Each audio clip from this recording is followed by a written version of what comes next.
हरे राम राम राम हरे हरे, हरे कृष्ण कृष्ण कृष्ण हरे हरे।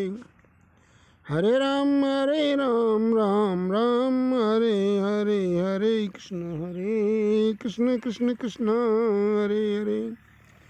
हरे राम राम राम हरे हरे, हरे कृष्ण कृष्ण कृष्ण हरे हरे। प्यारे भाइयों बहनों, आज भगवत प्रेरणा से मैं एक ऐसे प्रकरण के बारे में चर्चा करूंगा जिसका नाम है ईश्वर प्राप्ति के मार्ग। अर्थात ईश्वर प्राप्ति किस तरह होती है, योग से होती है कि सांख्य से होती है कि दूसरे कर्म से होती है या भक्ति से होती है। तो इसके बारे में भगवत प्रेरणा से जो मेरे मन में बात आई हैं, भगवान की कृपा से जो मेरी बुद्धि में प्रकाश हुआ है, मैं आपको बताऊंगा। देखो, आज आप ये समझ चुके हैं कि प्रत्येक व्यक्ति संसार में कितने भी व्यक्ति हैं, सबके अंगूठा की छाप अलग अलग है। हमारे देश में तो आधार कार्ड इसी आधार पर बनाया जा रहा है। उंगलियों की छाप, अंगूठे की छाप, प्रत्येक व्यक्ति के अंगूठे की छाप, मध्यमा, कनिष्ठिका, तर्जनी, अर्थात सब चीज़ की छाप अलग अलग है। एक व्यक्ति के अंगूठे की दूसरे व्यक्ति से नहीं मिलती, तर्जनी की दूसरे तर्जनी से नहीं मिलती। इसका मतलब है कि सब में भिन्नताएं हैं। तो इसी प्रकार से ईश्वर प्राप्ति के मार्ग भी जितने मनुष्य हैं, जितने प्राणी हैं, उतने ही हैं। क्योंकि अगर कोई व्यक्ति मथुरा वृंदावन आना चाह रहा है, कोई दिल्ली से आ रहा है तो उसका मार्ग अलग है, कोई मुंबई से आ रहा है तो उसका मार्ग अलग है, कोई कलकत्ता से आ रहा है तो उसका मार्ग अलग है, कोई किसी शहर से आ रहा है तो उसका मार्ग अलग है। कोई कहे कि नहीं साहब एक ही मार्ग है, तो भाई कैसे हो सकता है? एक आदमी रोड पे खड़ा है तो किसी टेम्पू में, मोटरसाइकिल से, ट्रक में, कार में, ट्रैक्टर में बैठ के जाएगा। लेकिन एक आदमी जंगल में खड़ा है, वहाँ कोई रास्ता ही नहीं, तो उसे पैदल भी आना पड़ेगा।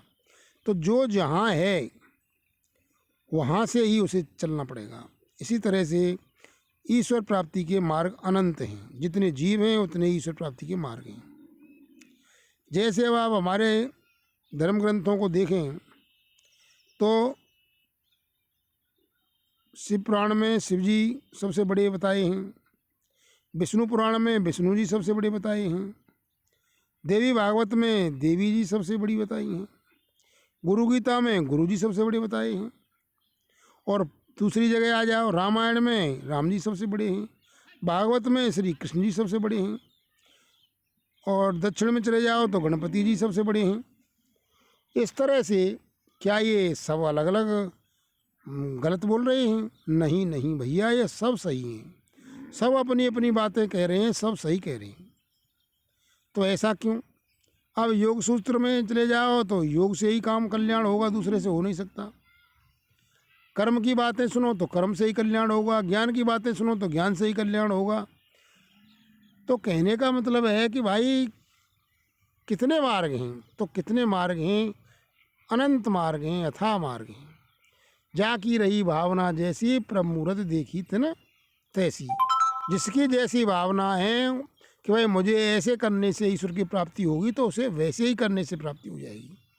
इसको भगवान की संज्ञा तो, भगवान की एकता तो, या भगवान का दृष्टांत तो किसी से दिया नहीं जा सकता। लेकिन इसे एक मोटे रूप में हम देखते हैं कि ये बातें इतनी सारी जो मैंने बताई, योग में योग की, गीता भागवत में श्री कृष्ण को, रामायण में राम जी को, शिव जी शिव पुराण में शिव जी को, इनको बड़ा बताया है। तो इसमें मतभेद नहीं है, लेकिन इसमें एक रूपता है कि भाई यहाँ श्रद्धा टिक जाए।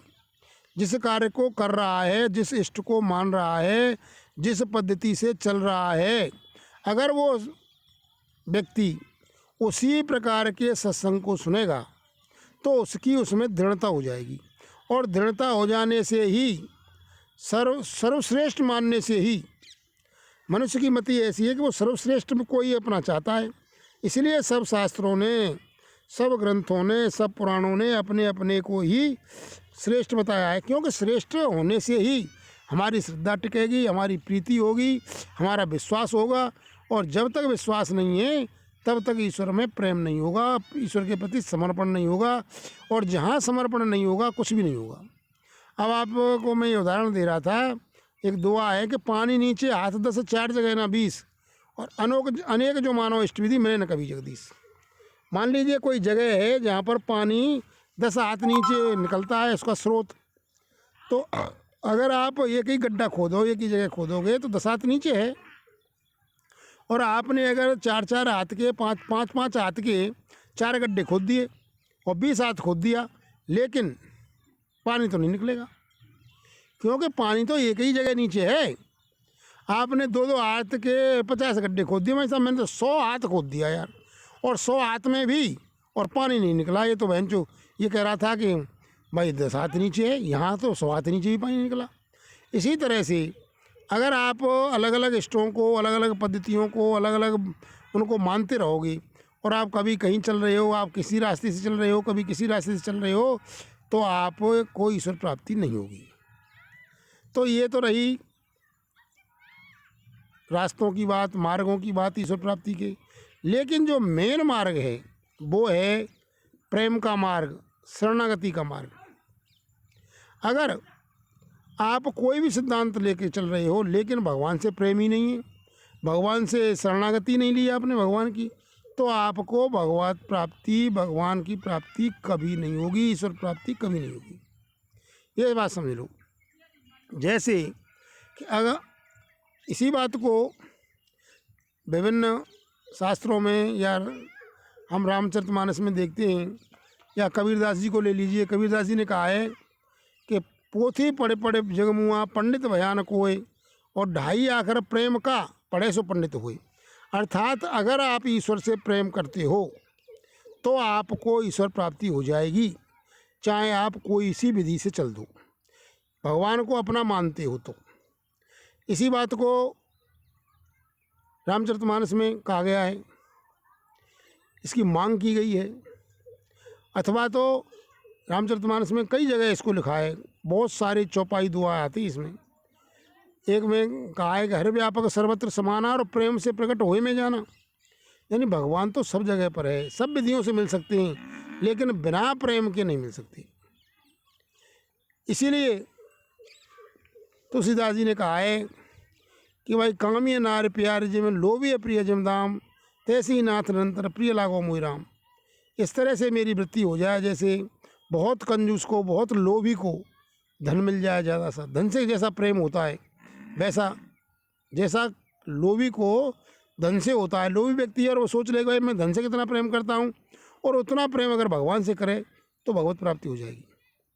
कामी है नारी प्यारिज्म, और जो कामी व्यक्ति हैं, जो स्त्री लंपट व्यक्ति हैं, उनको स्त्री कितनी प्यारी लगती है, तो ऐसे ही कामी व्यक्ति सोचे कि भाई मैं जिस स्त्री को ऐसे प्यार करता हूँ, ऐसे भगवान को प्यार करूँ तो ईश्वर प्राप्ति हो जाएगी। तो कहने का मतलब है कि हमें ईश्वर से प्रेम होगा तो हमें ईश्वर प्राप्ति होगी। ईश्वर प्राप्ति होगी तब जब हम भगवान से प्रेम करेंगे। और हम आजकल क्या कर रहे हैं कि भाई प्रेम तो इस संसार से कर रहे हैं, और भगवान हमारा संसार प्राप्ति का साधन बना हुआ है। हम इतनी माला कर लेंगे, हम इतना जप कर लेंगे, और हम इतनी परिक्रमा दे देंगे, इतना दान दे देंगे, गंगा जी स्नान कर लेंगे, अथवा तो कुंभ में स्नान कर लेंगे, अथवा तो कोई भी दान पुण्य का कार्य कर लेंगे, यज्ञ हवन करवा देंगे, गीता भागवत का पाठ करवा देंगे, कथा करवा देंगे, लेकिन इच्छा क्या है, मेरा नाती हो जाए, मेरे संतान हो जाए, मेरे पुत्र की सर्विस लग जाए, मेरी लड़की की अच्छी सी शादी हो जाए, फलाने का फलाना काम हो जाए। तो कहने का मतलब है कि हमें प्रेम तो संसार से है, और हम ईश्वर की बातें करते हैं, तो ईश्वर कहता है भैया मेरे से तुम प्रेम ही नहीं कर रहे, तो फिर मैं नहीं मिलूँगा भाई। संसार की इच्छा कर रहे हो, तुम संसार ले लो, तुम प्रयत्न कर रहे हो, तुम कांवर लेके आ रहे हो, तुम परिक्रमा लगा रहे हो, साष्टांग दंडवत करते हुए, हमारे यहाँ कहते हैं पिठा पिठा परिक्रमा लगा रहे हो या दूसरी लगा रहे हो, पैदल चल रहे हो और इच्छा कर रहे हो कि मेरा फलाना काम हो जाए, तो वो हो जाएगा। तो भगवान कहता है भैया मैं वो कहाँ मिलूँगा, तू तो इच्छा, मेरे तो प्रेम ही नहीं कर रहा। तो जब तक भगवान से प्रेम नहीं करेंगे तब तक ईश्वर प्राप्ति नहीं होगी। वैसे ईश्वर प्राप्ति के लिए कोई भी रास्ते से आप चल दो, लेकिन भगवान के लिए तड़प होनी चाहिए, भगवान के लिए प्रेम होना चाहिए। जब आप भगवान से प्रीति करोगे और किसी भी रास्ते से चल दोगे, और क्योंकि रास्ते चलने से भगवान नहीं मिलेंगे भाई, भगवान तो सर्वत्र हैं, सदा हैं, तो यहाँ भी हैं। लेकिन जब हमारा प्रेम तीव्रता से होगा और हमें उसमें व्याकुलता महसूस होगी और वो मिलेगा है नहीं, तो हम अपने साधन का घमंड छोड़ के भगवान की शरण हो जाएंगे, सरेंडर हो जाएंगे। जैसे ही सरेंडर होंगे वैसे ही भगवान की प्राप्ति हो जाएगी।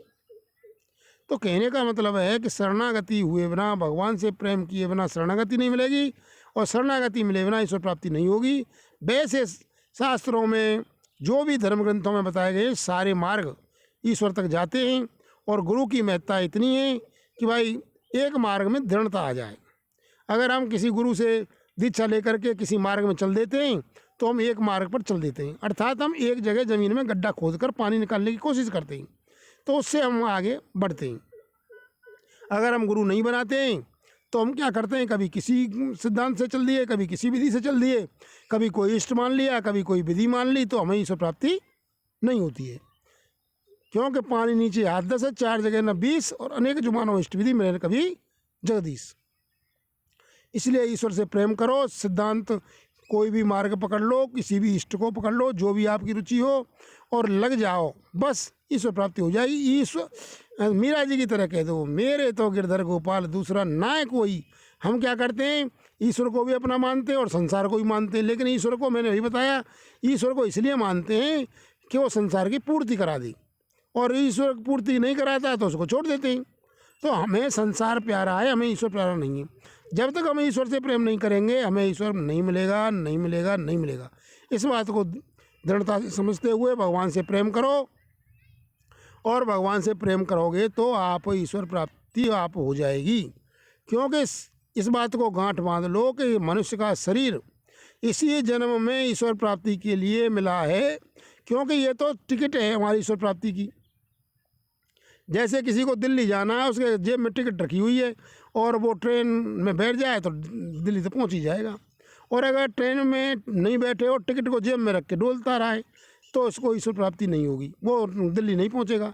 इसी तरह से अगर हम भगवान से प्रेम नहीं करेंगे और भगवान के लिए नहीं छटपटाएंगे तो किसी भी मार्ग में हम लगे रहें, टिकट को जेब में रखे रखो और प्लेटफॉर्म पे घूमते रहो, अथवा जहाँ अपने गांव में शहर में रह रहे वहाँ रहते रहो, तो आप किसी भी स्थान पर दिल्ली जाना तो दिल्ली नहीं पहुँचोगे। इसी तरह से जो भाई कहते हैं कि साहब मुझे 10 जन्म में मिलेगा, तो उसको 10 जन्म में ही ईश्वर प्राप्ति होगी। वैसे यथावत तो यह है कि ईश्वर प्राप्ति के लिए ही मनुष्य शरीर मिला है, इसी जन्म में प्राप्ति हो सकती है, होती है और होगी। ये नहीं है कि साहब 4 जन्म लगेंगे, 10 जन्म लगेंगे, 100 जन्म लगेंगे, 1000 जन्म लगेंगे। ये तो हम अगर चाहेंगे तो भैया अनंत जन्म हो गए हमको, हमें अभी तक तो हुई नहीं और होगी भी नहीं अगर इस तरह चलते रहेंगे तो। इसलिए ईश्वर प्राप्ति के लिए ईश्वर से प्रेम करो। जैसे कामी नार प्यार जिम लोभी प्रिय जिम धाम, तैसे ही नाथ निरंतर प्रिय लागो मोहि राम। तब तो भगवान मिल जाएंगे, नहीं तो नहीं मिलेंगे भैया। ओम बोलो।